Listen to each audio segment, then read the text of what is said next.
you will get a preview of what is to come. Okay.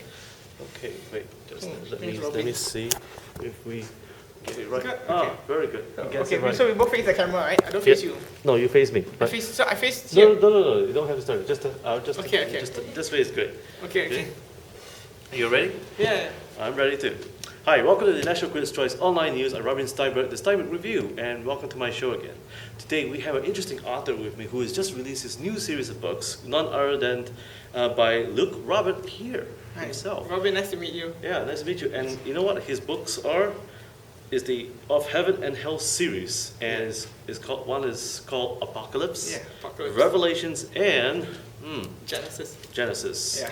All three in one. So Yeah. if you don't mind, if I could say it, you could get these books available at all in good bookstores coming to your town somewhere in the world, Yes. or even Amazon.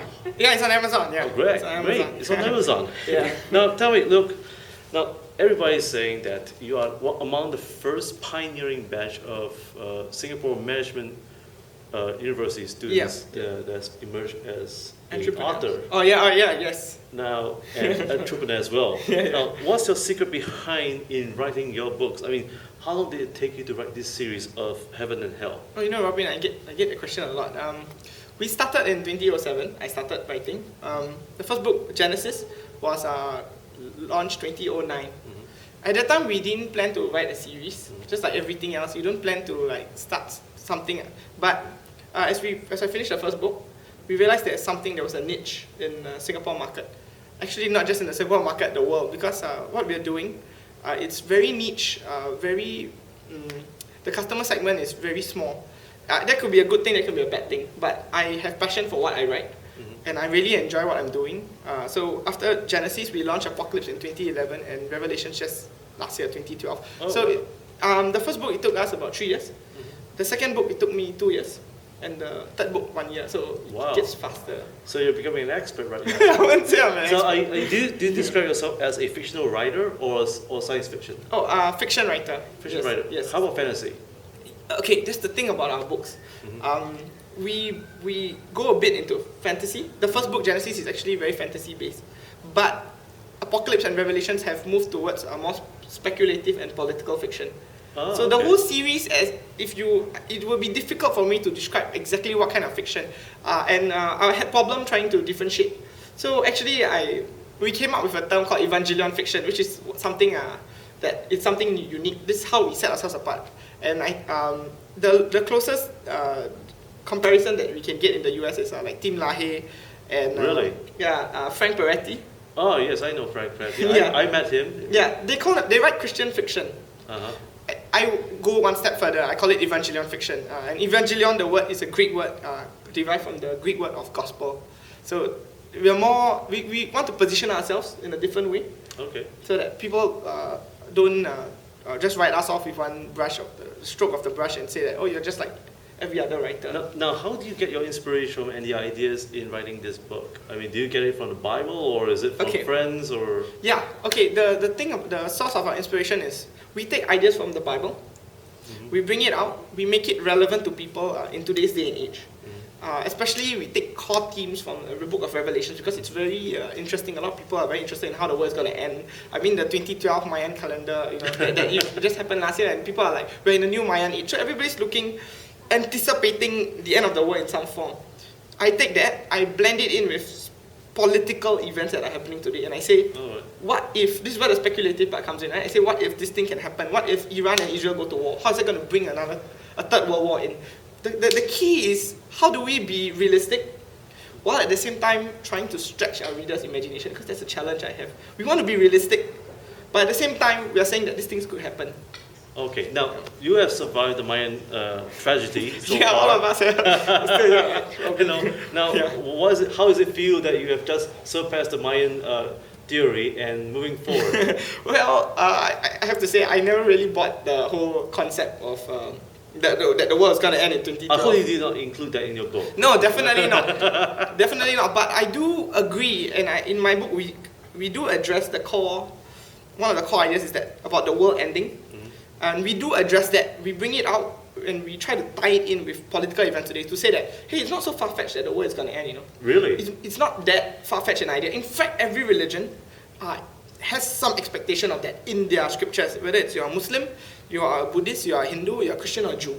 You just have a different program written for you. But everybody has more or less some shared idea that the world is going to end and there's going to be this Messiah coming. Now, who is your favorite character in your, of Heaven and Hell series? Okay, we started off, in Genesis, we started off with a guy called Jacques. But in Apocalypse and Revelations, we branch out into 5 other characters. And each character is very different. We have a naval admiral, we have a journalist, we have a Mossad agent from Israel, and a little girl called Molly from the US. So when I started out with these 4 characters, I never planned to which character do I want to kill off or at the end of the thing. But somehow, one of the characters I became very endeared to, which is Molly, the youngest girl. And she, somehow as you write, you start to the character starts to take on a life of its own. Really? And you start to find yourself you find the character very endearing. And I cannot explain it, but maybe writers. Now tell me something. Now speaking about characters, yeah. How on earth did you manage to develop these characters? Do you actually meet these people in real life, or was it your own imagination? Okay, I do read a lot. Okay, I'm very interested in political events. So when I cast my characters in my books, I have to be very realistic. When you're talking about Admiral, and Admiral speaks in a very military language, he doesn't speak like a normal person. You know, I have to put myself in those shoes, and I read a lot. And I think because I've read a lot, it has helped me to give some credibility to my characters when I write, whether from the point of a Mossad agent or from the point of a US naval admiral. Really? Yeah, But did you do any research how a Mossad agent or an American? I do. You have to do research if you want to be realistic. Yep. Have you met these people before? Never. You never did? Never in real life. But you can read enough media. The world is so fascinating now. You can read enough media. But okay, here's another challenge. Yeah. How did you describe the character of a woman? Especially you had a female character. Yeah, that's the thing. Is it right for a guy to write a woman's character? I can't say I understand women. I definitely don't. Okay, but I try. The thing about me is I put a female character in, and it just felt right to put a female character as the core character of my book. Mm-hmm.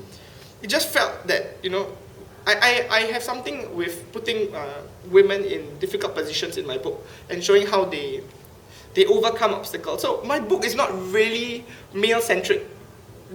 I don't know why. I'm trying to be pro-feminist, okay? But I find something about the woman that is very strong, and they can hold their own, especially one of the characters called Vicky Lewis. She's a Mossad agent. She can hold her own. In fact, the Mossad, as I was doing research, okay, their female assassins actually tend to be better than the male assassins. Really? Because there's only 6 out of a team of 48 Mossad agents that pass through the training, only 6 are women. And they tend to be very good at what they do. How do you know that? Oh, a lot of reading. Books, real life accounts. Mm-hmm. So you read journals. This is where I get my information from. Now, who would be your favorite character that you love most, and who would be the worst character that you hate most? The worst character the character I love the most is probably Molly. I developed her through the series. I never intended to set out to do that, but somehow she became the core. The character I hate the most, I don't really hate a character. If I develop them, I just love them in a different manner. Even the villains, right? I find that if I were to hate, I would say it's difficult to develop them. And that's why I try to. Then maybe I have a difficulty in fleshing out their character. But so far, I wouldn't say all the characters were difficult. Because if they were really difficult, I just touch and go with them. Now, will I expect any one of your characters to die soon? Actually, if you read Revelations, because it's the 3rd book in the series. So you're not going to tell me? I'll just tell you that there are 3 books in the series. So there's 4 books. So it's a quadrilogy. So we have 3 books written. The 4th book is called Armageddon. It's going to start off with a totally new note. I actually have killed a lot of characters that are very endearing to people. My friends were very sad when they read the book. They tell me, why do you kill this character? Did you actually have a virtual website where you could bury them? We need to have an online cemetery, I suppose. Oh, okay. Let the fans do that. Now, how does your mom feel? Because I heard that your mom was involved in editing the book. Yes, Robin, So how does your mom feel about the whole entire series? Okay. Was she supportive about it, and did she actually cry if those characters die off? Okay, she didn't cry, and this is where it relates to the last question you asked me about how I put myself in a woman's shoes. I think that aspect of my mom came in because she edits the book. She knows how a woman thinks. She knows how a woman will react in certain situations. I think that's where her part came in. As for her being supportive, she's been very supportive. She's been giving me opinions. We have a very healthy back and forth arguments about whether this character will behave this way. And actually, most of our conversations are actually about the book and the story and how a character should behave, or should we take this angle. Now, how do you manage anger? I mean, I know that sometimes writers get angry when they were told, no, I don't think this sounds right. Can you take this out? Or, could you change this, change that? Have you encountered that before? Yeah, we fight a lot. Actually, we fight every day. But how do you overcome your anger? Did you know, and without having to show your temper or anything? I think, temper is shown. Oh, really? When you're editor or author, right? Every time they come together, they have different objectives. But I think that's the beauty of it. You fight, you trash it out, you get angry, you don't talk to each other for a day. You come back the next day because you have to see each other every day, right? In the house or not. And then it's inevitable that you have to resolve it. You have to resolve that. And I think that's the beauty out of it, because we have to come to a conclusion. Somebody has to give in. But that's the beauty. How do we work to build the character? Because at the end of the day, it's just, we want to make a really good story with really intriguing characters. Now, what would be the 3 key points to encourage future authors, aspiring authors who wants to follow in your footsteps? Especially, you have developed 3 books and the 4th one on its way. And when would that happen? Oh, actually, it's 2015. 2015, okay. So it's still on its way, just 2 years. So what would be your 3 key advice for? Okay, the first piece of advice I have is, don't get into this. Don't get into writing as a career. It's very painful. It sucks the life out. It sucks everything out of you. You don't sound very optimistic about this. If I can, I would tell you don't get into this. You want to write for fun, go ahead. But don't go into this, because there's a lot of sacrifice you have to make. And this is for those who still want to go ahead and do it. The second piece of advice is, don't ever stop writing. Even if you cannot get everything published, just keep it going. And this is something that I've gotten from more established writers, like in Singapore, Kapal Singh. He's a poet, and that's what he's been telling me. A lot of people in the industry tell me, no matter what, don't stop writing, because it's a piece of you. It's something you have to do as a writer. The third thing is, being a writer is one thing. Going into business as a writer, it's totally something different. And this is where the business element comes in. When you mix business and passion, you find that there are a lot of things you either have to compromise on one way or the other. Either you compromise on profits, or you compromise on your creative ability, because you have to be realistic. So I say, if you want to go into business as a writer, you have to be prepared to compromise your creativity, or the fact that you might not make money at the end of the day. Oh, wow. Amazing. Now, so far, you've come this far. Yes, Robin. And have you actually made some money out of it? Okay, the good thing about us is we are pretty conservative in how we spend our money. In fact, we only go ahead and publish books once we have recouped enough money from the first project. So this is the third project, Revelations. We have recouped enough money to go out and launch the book. So we pay very close attention to our bottom line at the end of the day, because that's what keeps us going. But I can say that we've been surviving. But the beauty is I'm studying, right? So, but if you want to do this as a full-time job, you might not be able to feed your kids if this is the only thing you're doing. Yeah, so I can get away because I'm still studying.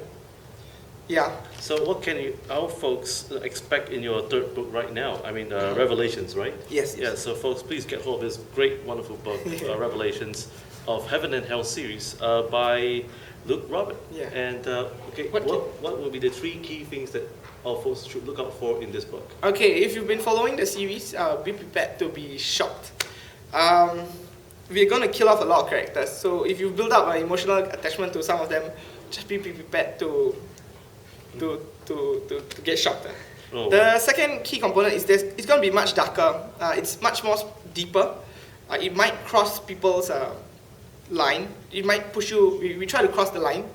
We try to push the envelope, It's going to be a bit controversial, but that's what sells.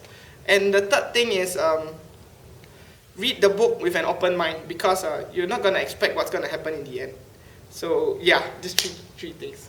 Well, thank you for joining me, Luke. Thanks, Robin. Thanks. Here on my show. Yeah. And folks, thank you for watching the National Critics' Choice online news at Robin Steinberg, the Steinberg Review. Yeah. And do catch up with his titles and his books on Amazon.com. Once again, Robin Steinberg. Have a good day ahead. Thank you. Thank you. Thanks, Robin. You're welcome. Thanks. It's wonderful. Yeah. I'll pass you a set after this. Oh,